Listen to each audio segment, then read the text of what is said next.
Yes. Hi. Yes. Hi. Thank you for coming. This is the first thing that you do in Comic Con Portugal. Yes. Coming to here and is that true for everybody? Does everybody go into the box first? Almost everyone. Yeah. It's just like you guys run the same event. Do you run the event that's in Sao Paulo? Sao Paulo? No. Different. So that's a different company. Yeah. What is that? CCXP? Yes. Different company. Different company. Okay. Yeah. Because they do a similar thing. They also have a. Yes. Yes. They do. Yeah. maybe, but we didn't copy. So okay. Maybe we copied. So maybe they copied you. Yeah. No, this is the first time. Okay. That we do that. We have the idea 2 years ago, but we didn't do it because it was on the short time to do it. So, and last year it was an online event. Right. Almost everything was on an online event. Yeah, right. So, but now we're starting to do things, and it's like the logo says, it's a new hope. Right. So, yeah, right. it's good. Yeah. So, I would like to speak to you about Supernatural, because 12 years is the longest fiction series on TV. Yeah, so Supernatural was the longest running genre show, fantasy show in U.S. television history. Yes. There were a few other shows that went a little bit longer, like some procedural shows in The Simpsons. Yes. The Simpsons, Dallas. Yeah, but we were the longest running genre show in the history of television, and or in the history of U.S. television, and I was on for 12 years. So it was a big chunk of my life, my adult life. I was just a baby when I started. I'm here 33 years old. Yeah. And playing Lucifer. People know you for playing Lucifer. They know me for playing Castiel mostly, and then I also played Lucifer for a few episodes as well, and that was a lot of fun.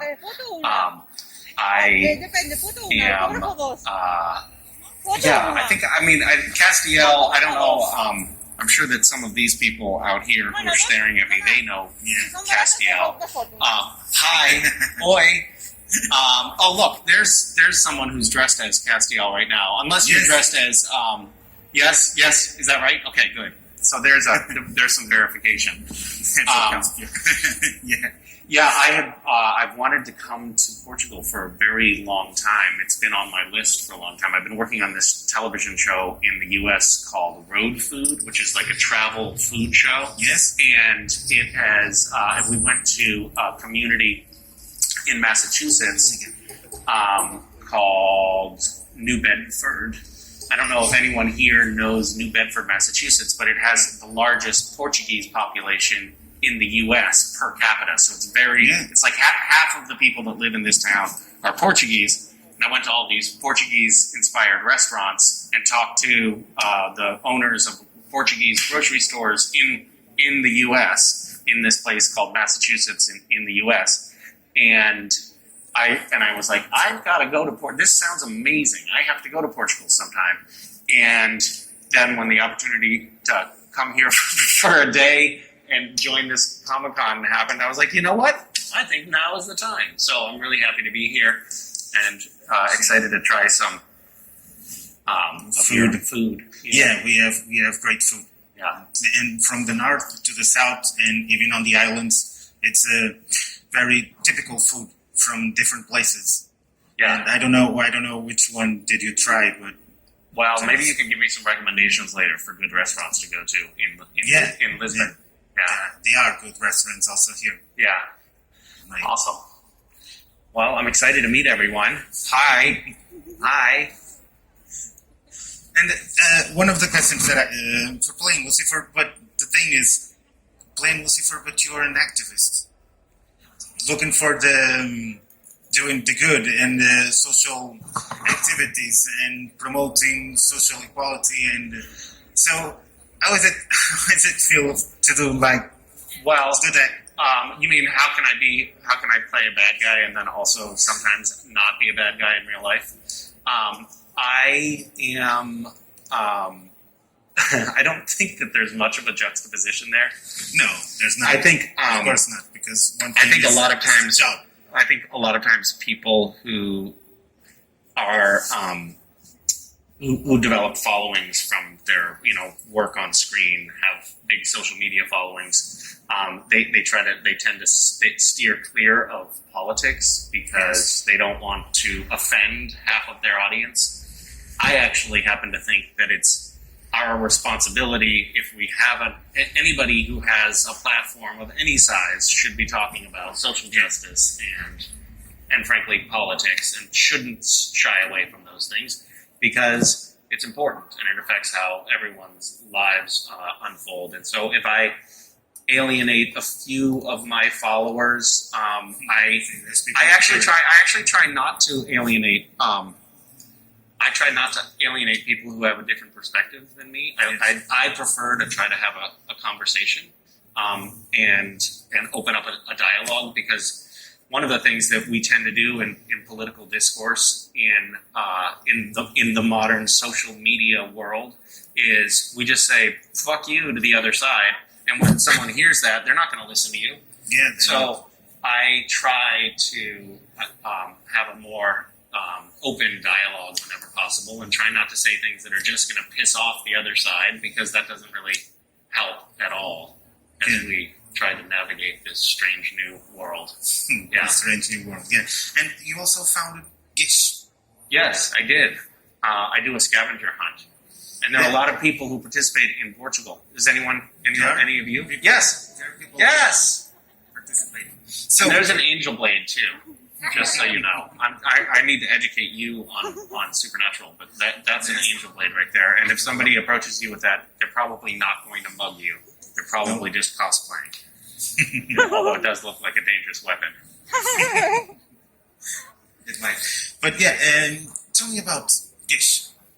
Well, it's basically a scavenger hunt, but really it's an art project at the same time, and also it's social activism, and it's all lumped together. But I can't really describe it. You just have to try it sometime. Yeah, I would because I was doing my work. Do you have children? Yes, I have three children. How old are they? 2 are 6, and the other one is 9. Okay.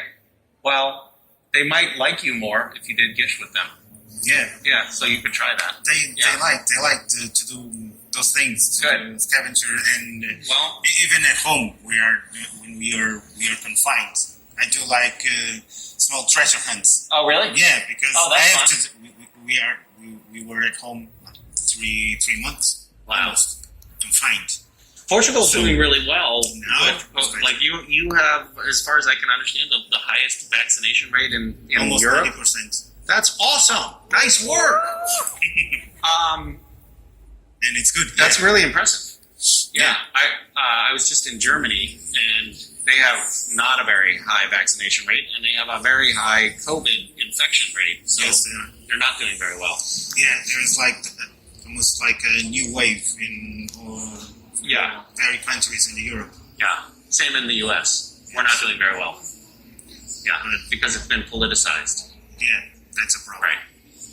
But here, I think it was really good, because there are a lot of people promoting vaccines and everything. So yeah. You know, when you said it, a platform to use to involve people and to communicate with people. That's important. And there were a lot of public figures promoting vaccine. So it was nice. It was good. That's good. We had public figures in the U.S. who were promoting not getting a vaccine, which I shouldn't be laughing about it, because it's caused hundreds of thousands of people to die. So it's kind of tragic, sadly. Yes, it was there are people here also doing that, but a small percentage.